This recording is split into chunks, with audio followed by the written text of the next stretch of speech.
오늘 주신 본문의 말씀 가지고 영적 추임새가 넘치는 교회, 영적 추임새가 넘치는 교회. 아주 단순한 말씀입니다. 지난주부터 계속 말씀 전하지만 우리의 신앙은 우리의 믿음은 그 정체가 뭐냐? 반응하는 거예요. 반응. 제가 늘 얘기하죠. 자꾸 신앙을 내가 막 면밀하게 주도하려고 하거나 뭔가 적극적으로 내가 뭔가 이끌어가려고 하거나 뭔가 내가 막 결정하려고 해요. 그러니까 망하는 거예요. 그러니까 발전이 없는 거예요. 그러니까 인본주의가 판치고 정치질이 교회를 압도해 가는 거예요. 여러분, 신앙은 내가 뭔가 주도 면밀하게 이끌어가고 뭔가 결정하고 행동하고 뭔가 이렇게 역동적으로 내가 뭐 하는 게 아니라 반응해 가는 거예요. 반응. 여러분, 우리가 주어진 날씨, 태풍 만나고 싶어 태풍 만나는 사람 어디 있고, 뭐 비 오는 거 뭐 좋아하는 사람 있겠지만 오늘은 비 안 왔으면 좋겠는 날 있잖아요. 뭐 소풍 갈 때. 근데 우리가 정할 수 없잖아요. 날씨는 그냥 매일 반복되어 주어지는 거예요. 그냥 우리 거기에 반응하잖아요. 추워지면 옷 더 껴입잖아요. 지난주에 제 파주에서 집회하다 죽을 뻔했어요. 반팔만 입고 갔는데 파주는 벌써 막 얼음이 얼고 막 영하로 내려가고 그러더라고요. 여러분, 그냥 계속 계절이 바뀌면 우리가 계절을 우리가 주도해가지 않잖아요. 자, 우리 회의에서 좋아! 내일부터 여름! 뭐 이러지 않잖아요. 그 주어진 계절을 우리는 계속 반응해 가요. 그렇게 10년, 20년, 30년, 40년 죽을 때까지 사는 거예요. 신앙도 마찬가지예요. 그런데 우리는 자꾸 믿음과 신앙을 내가 뭔가 결정하고 내가 이끌어가려고 하는 거예요. 여러분, 그러면 안 돼요. 신앙도 매일 아침 날씨처럼 계절한 계절, 바뀌는 계절처럼 우리가 주도하는 게 아니에요.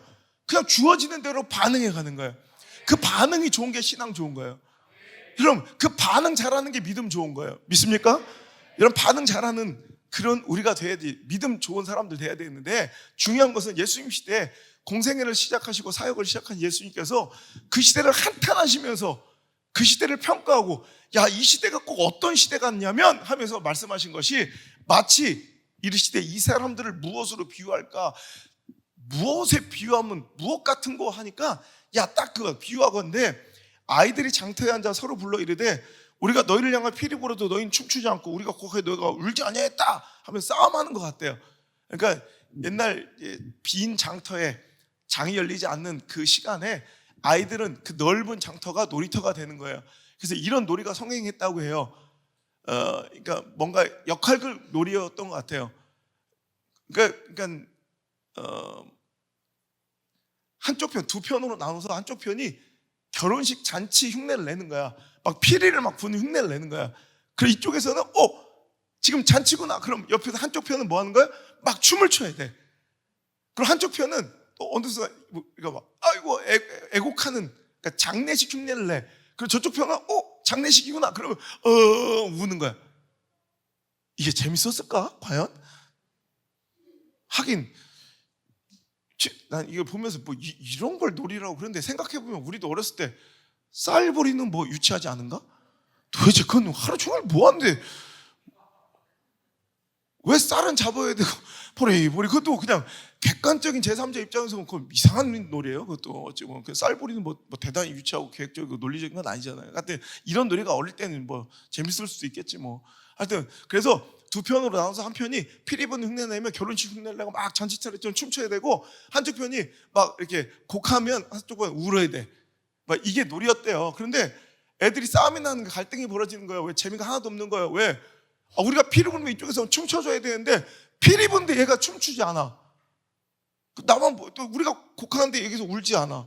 그러니까 전혀 놀이가 성립되지 않고 형성되지 않으니까 재미가 없어서 에이 몰라, 나 너랑 안 놀아, 집에 가버린 뭐 이런 사태가 이제 보시면서 꼭 이 시대가 저 모양 저 꼬라지다 이런 거예요. 그런데 예수님이 탄식하시고 한탄하던 전혀 사인이 안 맞고 전혀 분위기 파악을 못하고 전혀 뭔가 맞지 않는 뭔가 이런 시대의 탄식 소리가 오늘 이 시대와도 별반 다를 것이 없다는 것 같다는 생각이 들어요. 즉 신앙은 하나님께 의도하고 하나님께 원하신 대로 교회가 반응하고 목사가 설교자가 반응하고 또 그거에 맞춰 우리 회중들이 반응하는 것, 이게 가장 아름다운 교회 공동체의 모습이고 하나님께서 바라시는, 예수님께서 바라시는 가장 멋진 신앙의 공동체의 모습이라는 거예요. 그래서 오늘 아주 간단한 뭐 그냥 주제로 말씀을 전하고자 하는데, 뭔가 서로 이렇게 흥이 나려면 뭔가 주고받는 이런 분위기가 조화가 잘 이루어져야 되고, 찰떡같이 뭔가 쿵 하면 짝이 돼야 되고, 그죠? 그런 이렇게 오간 피드백과 분위기가 좋아야 뭔가 이렇게 사역도 힘이 나고 교회 공동체도 건강해지고 관계도 더 깊어지는 거 아니겠어요? 그러니까 근데 예수님은 도저히 진짜 이 시대가 너무 답답하고 예수님 너무너무 이제 화가 났더라는 거죠. 왜 그러냐면 바리새인들의 모습 때문에 그래요. 자, 오늘 이 말씀이 어떻게 시작되었는지를 우리는 항상 말씀을 읽을 때 이 말씀이 딱 그냥 이 말씀만 보면 되는 게 아니라 그 전후를 한번 살피면서 이 분위기를 좀 봐야 돼요. 자, 누가복음 7장 19절부터 한번 읽어볼게요. 자, 시작. 요한이 그 제자 중 둘을 불러 주께 보내어 이르되 오실 그이가 당신이 오니까 우리가 다른 일을 기다리오리까 하라 하매. 그러니까 당시에 세례 요한은 전대미문의 엄청난 이런 영적 지도자였어요. 그러니까 막 사람들이 엄청난 호기심과 관심을 보이며 그가 사역하고 있던 그 광야로 막 인산인해를 이루면서, 지금으로 말하면 대형 교회, 아주 그냥 누구나 주목하고 누구나 다 알고 있는 아주 영향력 있는 어마어마한 대형 교회 사역자, 목회자였다는 거죠. 자, 그러니까 사람들이 막 요한한테 엄청난 신뢰를 보내고 엄청난 관심을 보이고 또 뭔가를 기대하면서 요한의 사역지로 막 몰려들었을 때, 요한은 자기 신분과 자기 목적, 역할을 알아요. 나는 내가 주목받아야 될 것이 아니라 나는 그분의 오실 길을 원래 예배하고 준비한 그런 평탄케 하는 자뿐, 그 이상도 그 이하도 아니라는 거예요. 나는 그 예수님 오실 분에 비하면 그의 신들매도 풀기도, 그의 신발끈 하나 풀기도 나는 못할 정도로 아무것도 아닌 작은 자라고, 그는 자기 자신의 위치를 확실히 알며 그분을 기다렸다는 거예요.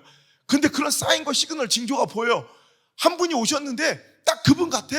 그가 이루는 기적들과 역사들이 꼭 내가 기다리고 내가 전한 그분 같아.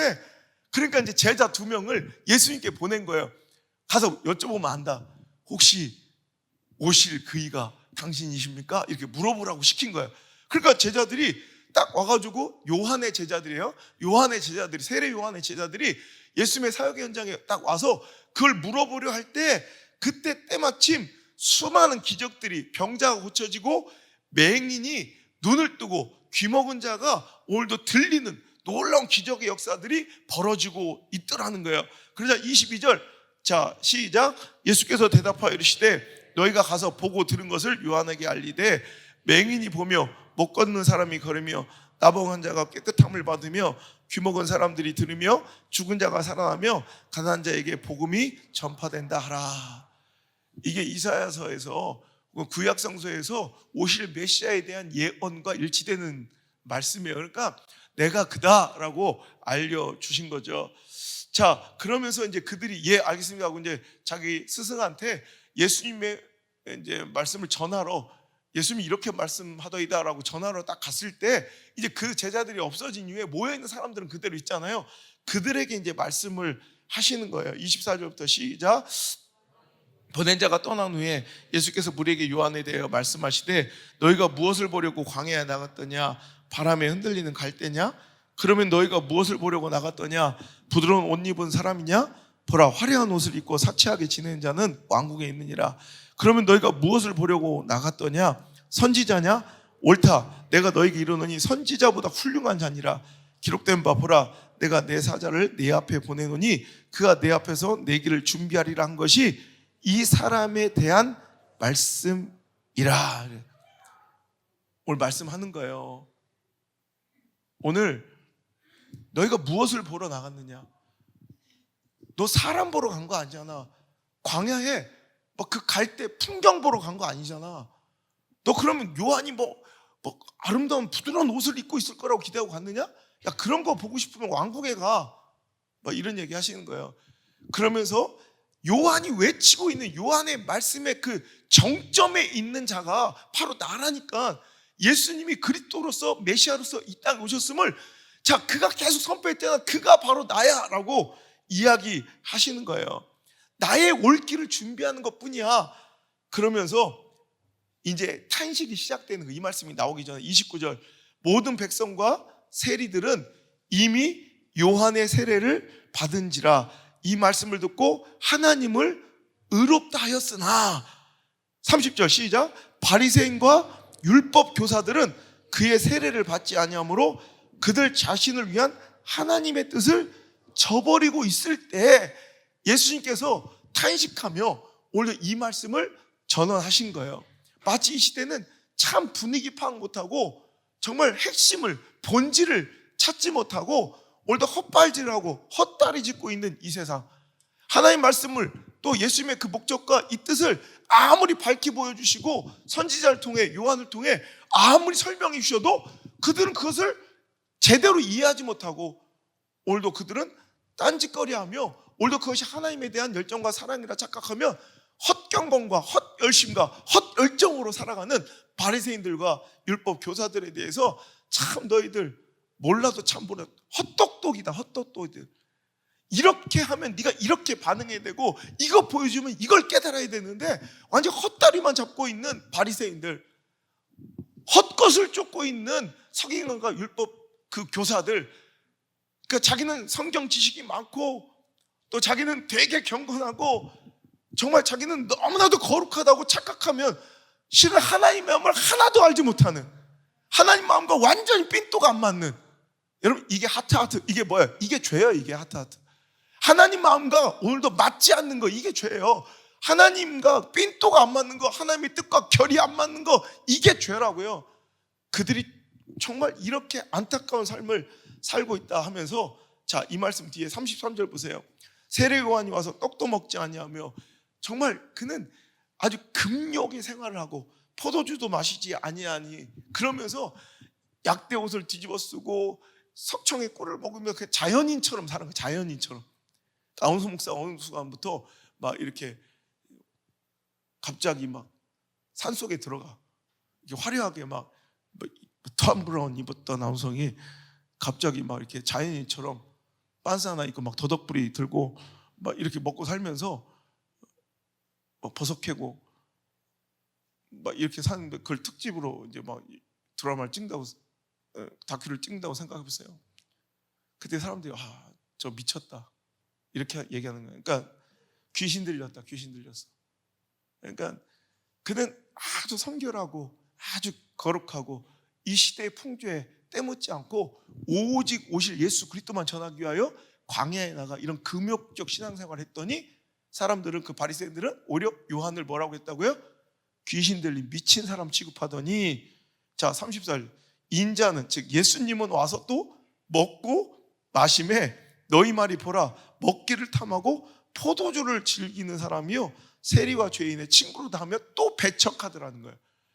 요한은 금욕주의를 하니까 귀신 들렸다고, 예수님 오히려 오셔서 드시고 마시고 죄인들과 함께 식사하니까 우리 예수님을 또 그것 때문에 아주 그냥 저건 뭐랄까 타락하고 부패하고 완전히 저건 막 되먹지 않은 이 시대에 뭔가 탐욕을 즐기는 그런 죄인들과 별반 다를 것 없는 인간이라고 또 예수님을 배척하는 그들이 꼭 참 진리를 보지 못한 채 오늘도 헛다리만 짚고 헛열심만 부리고 헛열정 속에서 헛신앙짓거리하고 헛경건에 빠져 헛거룩과 헛선민의식, 그거에 자아도취되어 살아가고 있는 바리새인들을 향해 하신 말씀이 이 말씀인데, 오늘 이 말씀이 오늘날 우리 시대와 또 우리들의 신앙과도 별반 다를 것이 없다는 거예요.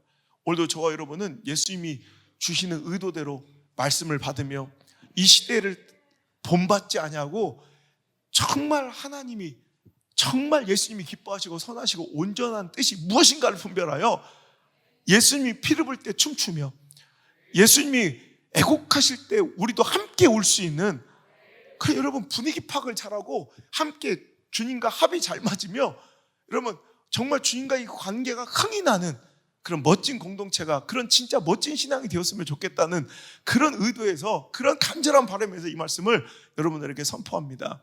오늘 말씀의 제목이 영적 취임새가 넘치는 교회라고 지었어요.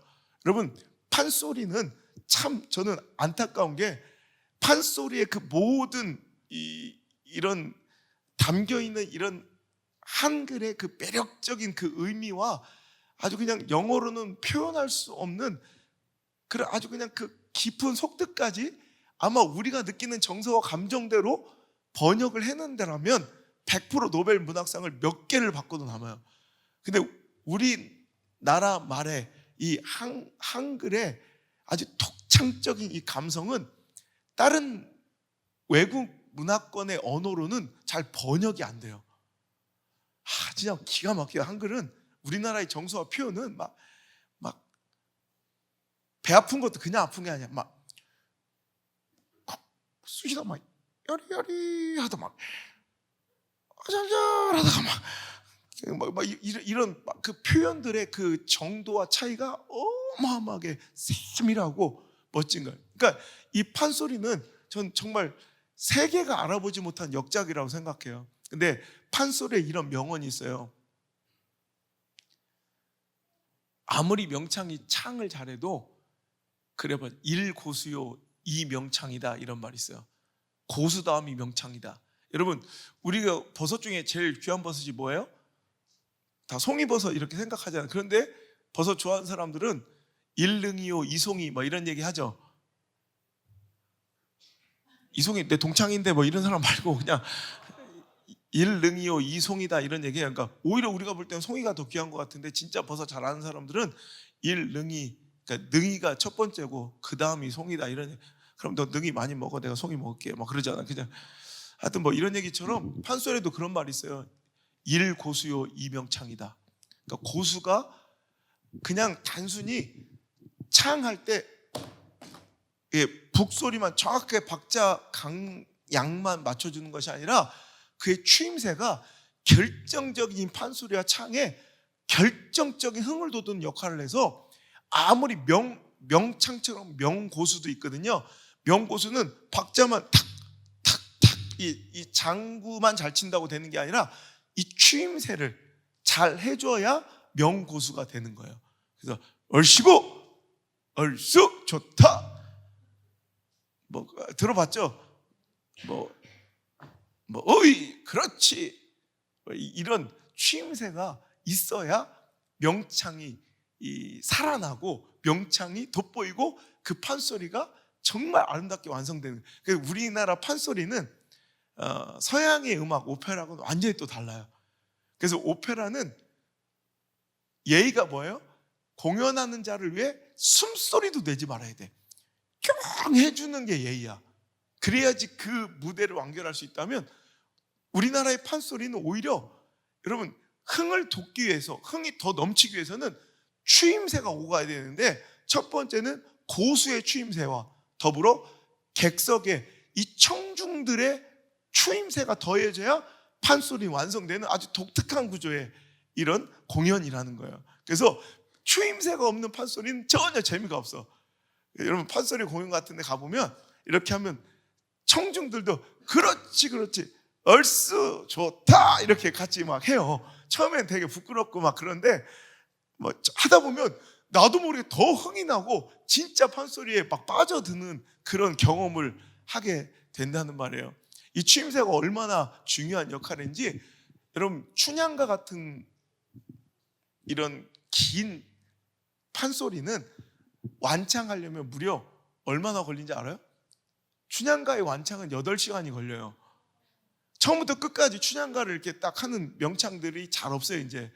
그래서 춘향가 완창을 이렇게 축소시켜서 3시간짜리로 요즘 완창을 많이 하지만 실제로 춘향가의 완창은 8시간이에요. 그래서 대전에 무형문화재 22호로 이제 지정이 된 고향임이라는 명창이 있어요. 얼마 전에 이제 8시간 완창을 혼자서 8시간 쉬지 않고 해냈어요. 대단하죠. 그런데 고수가 6명이 바뀌었어. 8시간 쉬지 않고 판소리를 명창 고향임 씨가 하는 동안 고수는 6명이 바꿔가며 북치고 추임새를 해주는데 그 8시간의 장시간의 명창을 딱 마치고 판소리를 마치고 나서 기자들이 물어봤어. 와, 도대체 그 나이에 이 어마어마한 힘, 이 판소리 8시간 완창할 수 있는 힘은 그 원천은 원동력은 어디서 나옵니까? 그랬더니 그가 대답하기를 숨을 헐떡거리면서 객석에서 나오는 청중들의 추임새요 그러더라. 자기도 추임새가 없으면 절대로 8시간 완창을 못한대요. 그러니까 우리가 프로축구 선수들이 코로나 때문에 관중 없이 90분 뛸 때 훨씬 몇 배, 스포츠 심리학에서 몇 배 힘들고 경기력이 떨어졌다는 결과 보고들이 있어요. 그러니까 이상하게 똑같은 선수들이었잖아요. 우리 경기에 더 집중하고 좋을 것 같잖아요. 뭐 응원단이 좋은 사람만 있어요. 못하면 우우 막 이러기도 하고 막 이런 것도 있고 막 그런데 우리 집중하고 더 잘할 것 같은데 코로나 때 경기력이 현저히 떨어지더래. 그게 에너지를 높여주는 거야. 여러분 주의 사역도 마찬가지고 설교 사역도 마찬가지인 것 같아요. 그러니까 주님 하나님이 말씀하시고 또 주의 종을 통해서 말씀을 선포하실 때 영적 추임새가 함께 있어야 그 판이 완성되고 더 흥이 돋아나서 더 강력한 에너지가 거기서 뿜어져 나올 수 있다는 거예요. 그래서 여러분 우리 교회는 이런 추임새가 더 멋진 교회.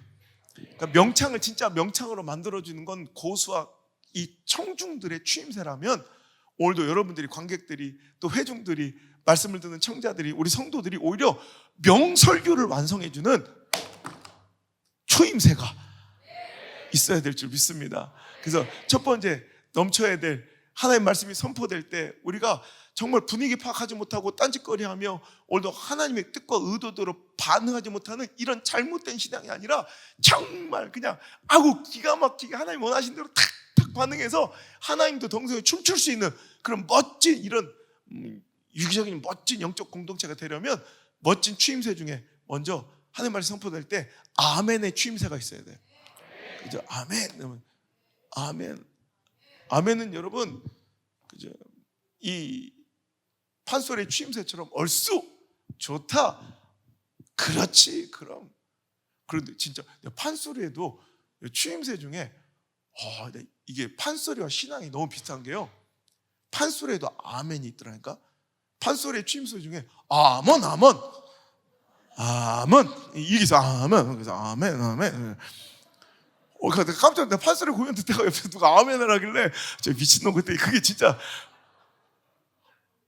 그게 진짜 판소리도 아멘 아멘 이래. 여러분 하나님 말씀에 멋진 판이 벌어졌을 때도 우리들은 아멘 아멘 이것처럼 뭔 뜻인지 알겠지? 아멘. 그렇지 맞아. 근데 진짜 아멘의 뜻이 그거예요. 맞아요. 그게 진실이에요. 저도 진실로 그 말씀이 그렇게 이루어질 줄 알고 믿습니다.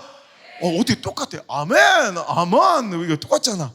여러분 우리 아멘이 넘치는 교회가 아멘이 넘치는 신앙이 처음 부끄럽고 쑥스럽지만 물론 그걸 안 한다고 또 믿음 없는 건 아니에요. 그런데 저는 교회마다 또 성향이 다르겠지만 저는 이 아멘이 넘쳐나는 그런 교회가 훨씬 더 또 제 목회 사역에는 더 좋은 것 같고 우리 교회 분위기 그래서 우리 교회 모인 우리 자기 성향대로 이렇게 모이잖아요. 근데 우리 교회 모인 종자들은 이게 아멘 하는 게 훨씬 더 영적 유익이 있을 것 같아요. 내가 볼 때. 그래서 여러분 제가 오늘 집회 갔다가 너무 큰 충격과 더불어 감동을 받은 적이 있어요. 처음에 놀랐어요. 우리 설교 영상에 우리는 막 아멘 막 이러잖아. 근데 한 사람이 한 남자분이 이거는 아멘의 고백을 넘어서 이거는 절규에 가까워요. 진짜 막 뭐만 하기 바랍니다. 그러면 아멘! 진짜 잠깐만 너무 놀랐어요 처음에. 근데 아멘! 근데 그냥 그분 보는데 그냥 너무 안 됐고 가슴이 막 애린 거야. 얼마나 많은 사람한테 조롱을 받고 비난을 받고 욕을 먹었을까. 근데 그 사람의 눈빛은 그냥 무슨 사정이고 어떤 상황인지 알지 못하는데 그 말씀이 이루어져야 사는 사람이고 그 은혜가 없으면 죽을 사람이더라고요. 그러니까 그냥 마치 물에 빠져 죽어간 사람들이 저기요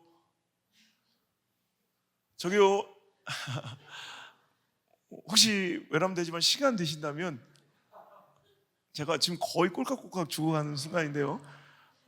제 느낌상 한 2초 남은 것 같습니다. 저 좀 구해주지 뭐 이래요? 물론 지나갈 때 서류 뭉치를 들고 있는데 볼펜이 떨어졌어. 아, 미안한데 여기다 올려주세요.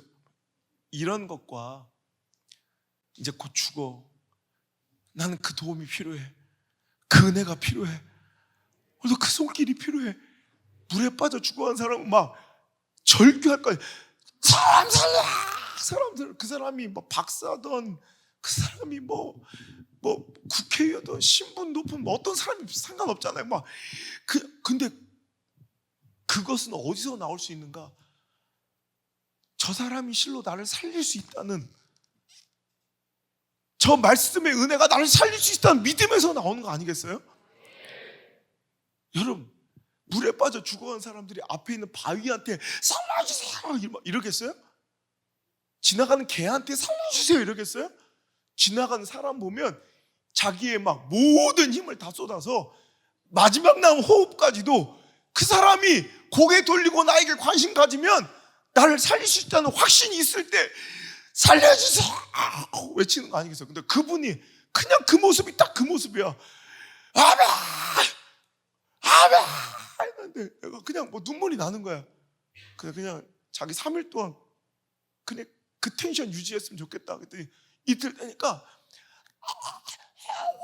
목소리가 안 나와. 내가 갖고 다니는 약을 챙겨주고 싶을 정도로 이것 좀 드시고, 목소리가 안 나오는데 저도 집회해봐서 알거든요. 막 통성기도를 인도하다가 목이 상하면 이제 목소리가 아무리 내고 싶어도 안 나올 때가 있어요. 이제 그걸 몇 번을 이겨내면, 피를 몇 번 쏟으면 득음하듯이 이 성대가 강해져서 목소리는 쉰 것 같아서 절대 목소리 안 나오지 않아요. 이제 득음을 한 거예요, 저는.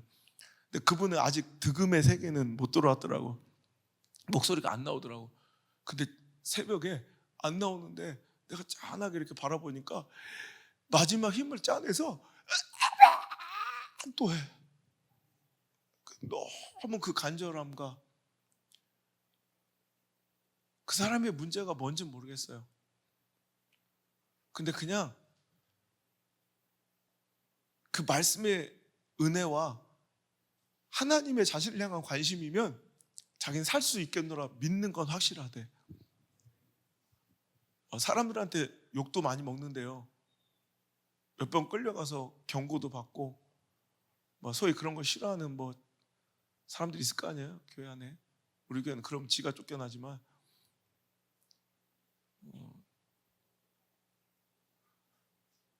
고대 의대 출신이래요. 근데 난 그분 보면서 그냥 여러 가지로 힘들고 어려운 상황이었는데 그냥 그분 때문에 힘이 나대. 다른 사람들은 다 피식 웃고 막 조롱하고 경멸한 눈빛으로 그 사람을 봐요. 다 이렇게 난 보면 보이잖아. 난 근데 그분 때문에 3일을 버텼어요. 호텔에 손님이 별로 없다고 뜨거운 물을 안 틀어줘. 그럼 손님을 받지 말아야지. 손님 두 방밖에 없는데 보일러를 다 틀어요? 예, 죄송합니다. 그냥 여러 가지로 힘든 일이 많아서 여기서 다 밝힐 수 없는데, 근데 그냥 그분의 아멘 때문에 제 힘이 나대. 근데 이 시대는 아마 조롱할 것 같아요. 근데 그냥 하나님은 어떤 때는 저 간절한 아멘의 추임새를, 세상이 조롱을 당하고 능멸을 당하면서도 저렇게 하나님을 향해 간절해 볼 수 있었는가. 나는 하나님을 향한 그 영적 추임새를, 난 목사가 아니었노라면 난 그렇게 할 수 있었겠는가. 아마 수많은 이성, 수많은 사람들의 시선, 사회적 평판, 내 자존심, 여러 가지 따위가 아마 그 추임새를 막아놨을 것 같은데, 그분은 그냥 진실하더라고요. 대화 한 번 안 나눠봤어요. 근데 그냥 눈빛으로 3일 내내 그분과 대화하면서 눈물이 계속 흐르더라고. 그분이 고맙고 그냥 그분이 너무 사랑스럽더라고요. 여러분, 그분 때문에 제가 준비한 설교예요. 오늘도 우리 삶에 하나님을 향한 진짜 믿음에서 근원데, 그런 영적 추임새, 하나님이시면 저를 구원할 수 있습니다. 오늘 말씀의 은혜라면 나는 오늘 내가 또 나의 삶을 살아낼 힘을 여기서 나는 공급받을 수 있습니다. 예수님이라면 내 자녀 살릴 수 있습니다 라는 그 간절함이 진짜 있다면 그 관심을 사기 위해서라도 아마 그렇게 간절해질 수 있지 않을까. 오늘 우리 말씀의 현장, 예배 현장에 그 아멘의 추임새가 넘쳐나길 바랍니다. 두 번째, 가장 말씀을 힘있게 만드는 영적인 추임새는 바로 순종과 변화의 추임새예요. 말씀을 들은 자가 그 말씀에 순종하려고 몸부림치면 그 순종의 몸부림이 이어져 이제 그 삶의 변화로 이어지는 것만큼 말씀이 힘을 얻고 말씀이 완성되는 여러분 그런 좋은 그런 통로는 없을 거라 생각이 돼요. 아무리 또 아멘을 많이 한다고 말씀을 들은 사람이 그 말씀에 순종치 아니하고, 여러분 말씀을 들은 사람이 변화되는 모습이 교회 안에 없다면 그 말씀은 자동적으로 권위와 힘을 잃게 돼요. 우리 교회가 아무것도 어떤 조직이나 어떤 솔직히 말하면 어떤 제도적으로 막 사람들의 기분을 맞춰주고 사람들이 공동체의식을 가질 만한 어떤 것도 안 해주잖아요. 그런데 그나마 20년을 존속하고 그든 나름대로 한국교회를 위해서 이 시대를 위해서 또 하나님께서 사용할 수 있는 힘은 어디서 나오는가? 그래도 말씀에 변화된 사람들, 그 간증들인 줄 믿습니다. 제가 지난주에 우리 규장의 여진구 대표님과 수원에서 만나가지고 이제 태광 CC라는 곳에서 제가 골프를 쳤어요. 누가 그러대 목사님의 참 멋있는 점은 다른 목사님들은 다 숨어서 골프를 치는데 목사님은 당당하게 쳐서 너무 좋고 설교 시간에 골프 얘기를 이렇게 많이 하는 건 저밖에 없다고 그러더라고요. 저는 숨어서 몰래 칠 것 같으면 굳이 잘 안 하고 말지. 여러분 골프를 치다가 갑자기 얘기 중에 이 변화에 대한 이런 얘기가 나오다가 내가 깜짝 놀랄 이야기 들었어요. 이 골프장에 유명한 사람이 있다던데, 캐디 중에 유명한 사람이 있다던데, 그러니까 딱 알아. 변화된 사람 하니까 일동 여기 주변에 있던 모든 캐디들이 누구요? 한 번에 딱 얘기를 해. 예수 믿고 변화된 사람 있다던데, 그러니까 일동 아니 이러고 다 얘기를 해. 그러면서 얘기해주는 내 옆에 있던 우리 캐디님이 그분 정말로 싸납고 그분 옆에 가면 공기가 막 냉랭해질 정도로 정말 까칠하고 정말 상대하기 힘든 사람이었는데, 와, 교회 다니고 예수님을 만나고 완전히 변해서 그냥 변화받은 사람 하면 딱 그 사람의 이름을 딱 댈 정도로 그 자기 삶의 현장에서 완전히 그 변화로서 여러분 하나님의 능력과 여러분 정말 그 신앙의 위력을 보여주는 분이 있더라고요. 그래서 제가 그랬어요. 우리 교회도 있다고. 김나혜라고. 옛날에 맨날 막 싸놓고 그랬대. 옛날에 그러대. 누구한테 어떤 사람과 함께 한 공간에 숨 쉬는 것조차 싫고 막 그런 사람들이 있었는데 예수님 믿고 은혜 받고 나니까 그냥 다 행복하고 아름다워지고, 사람들도 또 그마다 싸우는 사람도 있을 거 아니에요. 근데 우리 교회 와서 은혜 받은 어떤 분은 싸웠던 분하고 또 바로 화해를 하는 이런 일들이 벌어지고, 그래서 우리 교회도 있다 그랬더니 놀래더라고요. 이번 돌아오는 주에 세례 받는다고 했더니 막 감격하더라고요. 여러분 이것만큼 말씀의 능력을 부여하고 권위를 높여주는 이런 힘은 없을 것 같아요. 여러분 와서 말씀을 듣고 그죠? 수많은 사람들이 변하잖아요. 우리 심수영 이제 청년부가 됐네. 이제 어린이 아니죠. 그죠? 술 다 끊고 주일날 그 많았던 약속들 그런 부분을 다 끊어버리고 그 모습을 보고 사이비에 빠졌다고 데리러 온 김요한이 또 와서 말씀 듣고 또 철철 울면서 또 담배 끊고, 이런 변화들의 모습들, 이 모습들이 아마 말씀에 가장 강력한 힘을 불어넣어주는 추임새일 줄 믿습니다. 우리 여러분, 명창을 만드는 건 고수와 이 청자들의 추임새예요. 여러분, 진짜 명설교는 어디서부터 시작되느냐? 여러분들의 말씀에 대한 순종과 변화예요. 오늘 여러분, 말씀이 주어질 때 순종하고 아름답게 변화되는, 너는 빛과 소금이야, 너의 착한 행실로 너희 하나님 아버지께 영광을 돌려라 하시는 예수님의 말씀에 부합하고 합당한 멋진 삶을 살아가는, 아니 살아내는 우리 사랑하는 성도들 되시길 주의 이름으로 축복합니다. 세 번째로는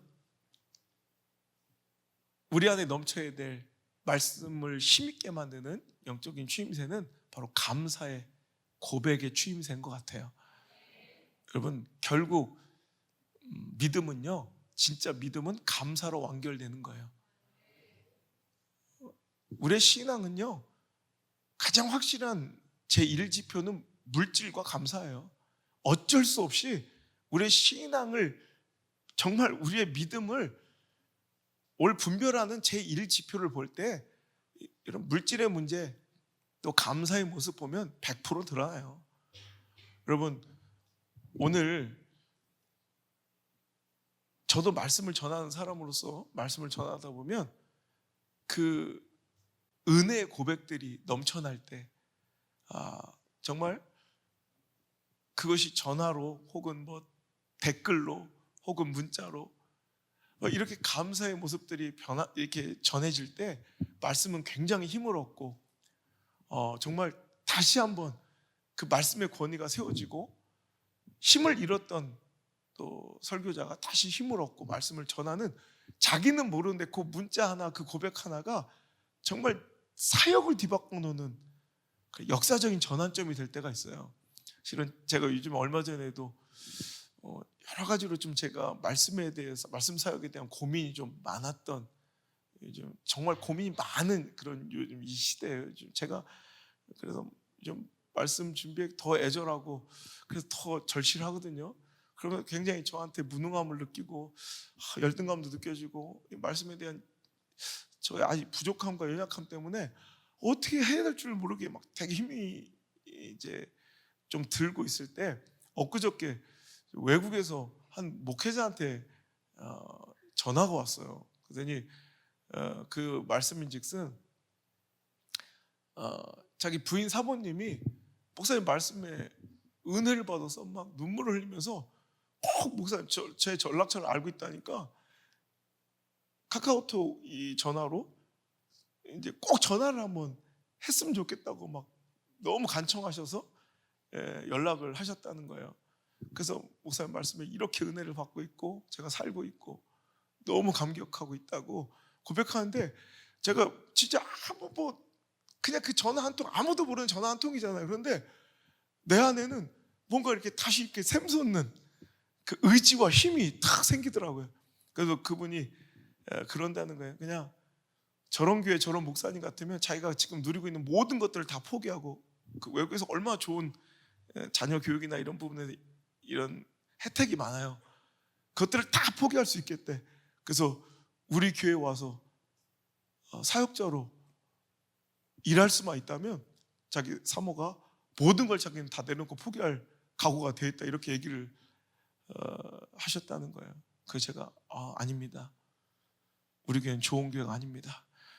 그리고 이미 저는 충분합니다. 그리고 멀리서 봐야 예쁘다. 너도 그렇다. 나도 그렇다. 그랬더니 서로 막 빵 터져가지고 그냥 멀리서 요 정도 거리 두고 그냥 있읍시다. 이제 그러고 말았는데 굉장히 고맙더라고요. 오늘 여러분, 이 말씀이 이어진 뒤에 어떤 사건이 벌어지냐면 36절 이하에 보면 바리새인이 예수께 자기 집에 와서 이제 식사하시기를 청해서 신방을 가신 거예요.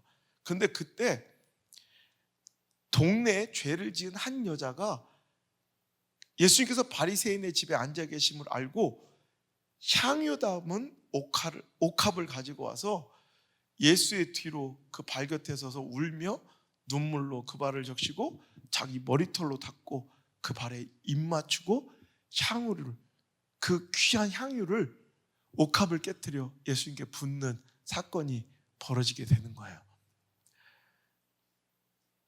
바리새인들은 이 여자를 보고 예수님이 선지자라면, 진짜라면, 영성 있는 사람이라면 저 여인이 얼마나 더러운 죄인인지 온 동네 사람들이 다 아는 어떤 죄를 저지른 여인인가 봐요.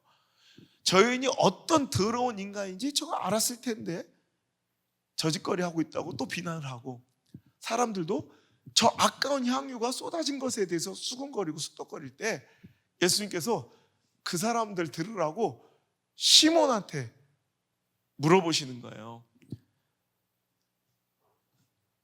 40절, 예수께서 대답하여 이르시되 시몬아, 내가 너한테 물어볼 것이 있어.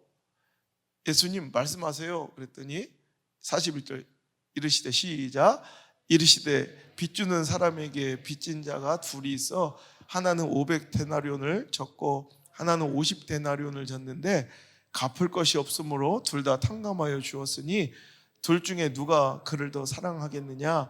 시몬이 대답하여 이르되 내 생각에는 많이 탕감을 받은 자니이다. 이르시되 네 판단이 옳다 하시고 그 여자를 돌아보시며 시몬에게 이르시되 이 여자를 보느냐?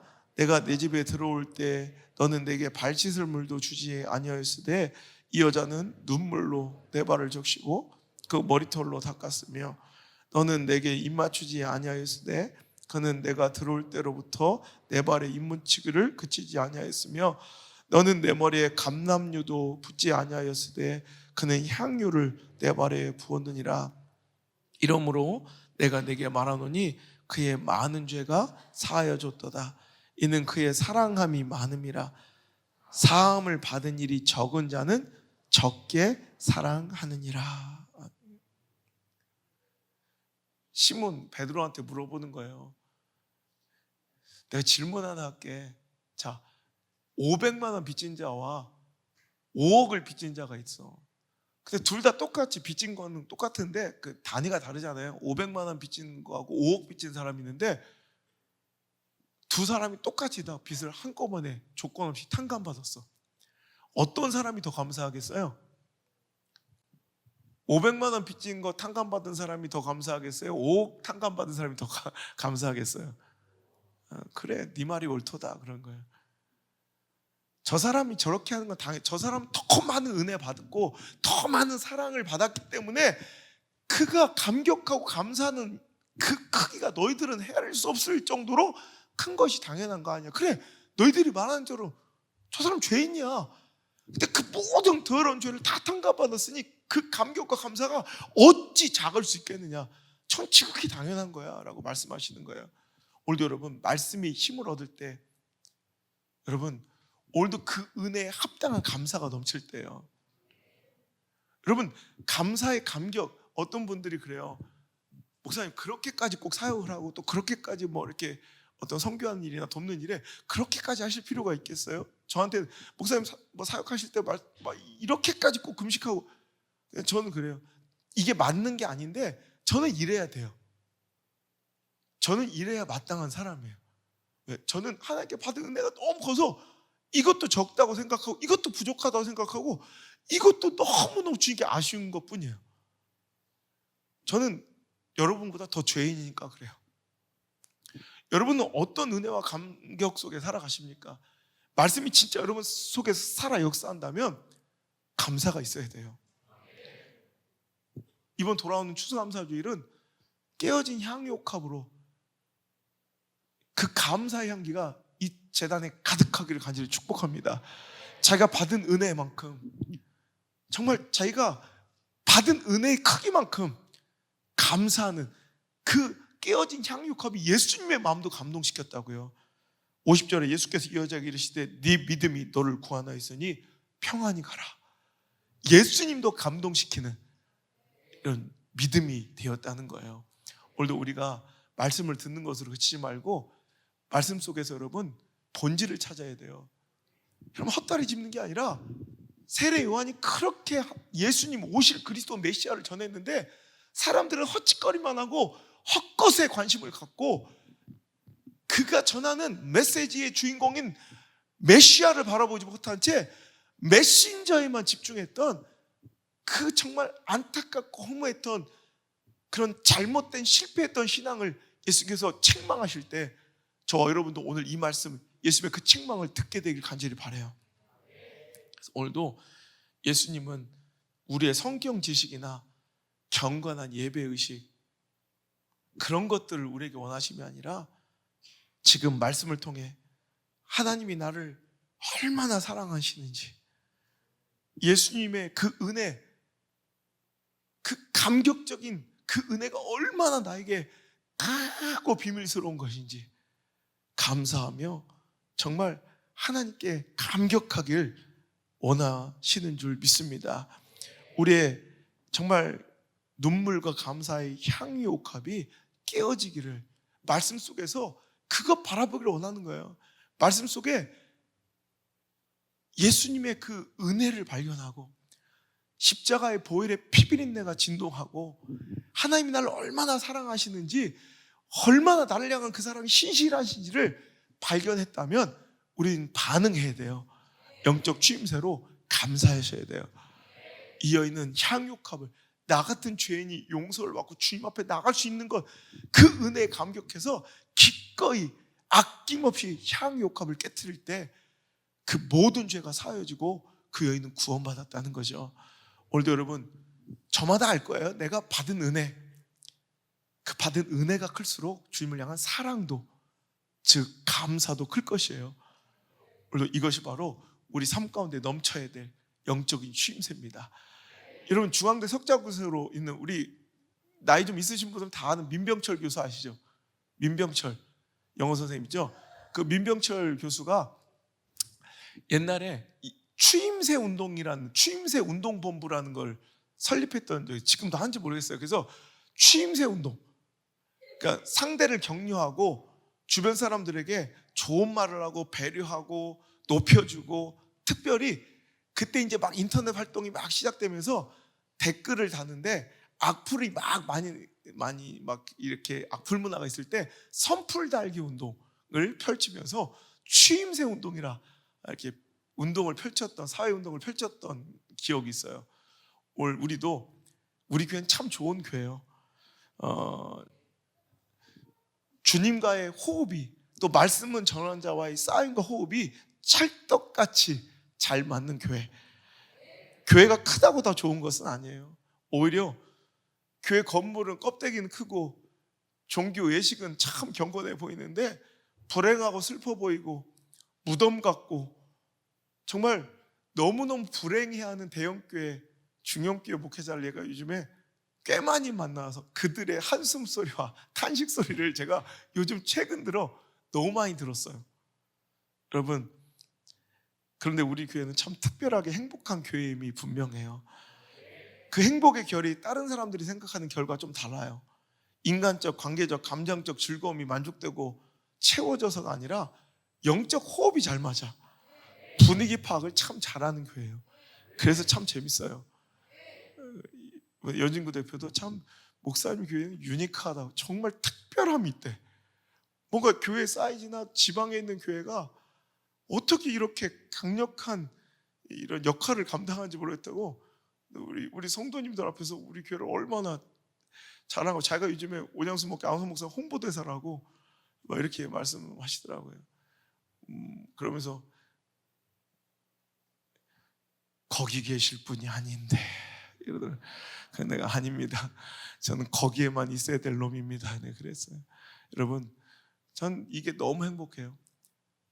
무덤과 같은 그냥 반응 없는, 그냥 뭐 아무런 감동 없는, 흥이 안 나는 믿음 생활이 아니라 하나님 말씀 주신 대로 찰떡같이 반응하며 너무너무 행복한 신앙. 여러분, 신앙만큼 행복한 게 없어요. 목회만큼 재밌는 게 없어요. 이 얘기를 목회자들한테 하면 재수없다고 막 뭐라고 해요. 근데 저는 목회만큼 재밌는 게 없고요, 신앙생활만큼 행복한 게 없어요. 그 즐거움을 누리시길 바랍니다. 오늘 우리는 영적 취임새가 있어야 돼. 아 맞다, 하나님 나를 얼마나 사랑하시는지. 그래 맞아, 나는 오늘 어떤 상황에도 주님을 찬양하고 기뻐할 수 있어. 감사할 수 있어. 왜? 예수님의 그 사랑 때문에. 난 내가 오늘 이 자리에 있는 것 그것만으로도 난 충분히 행복한 사람이야.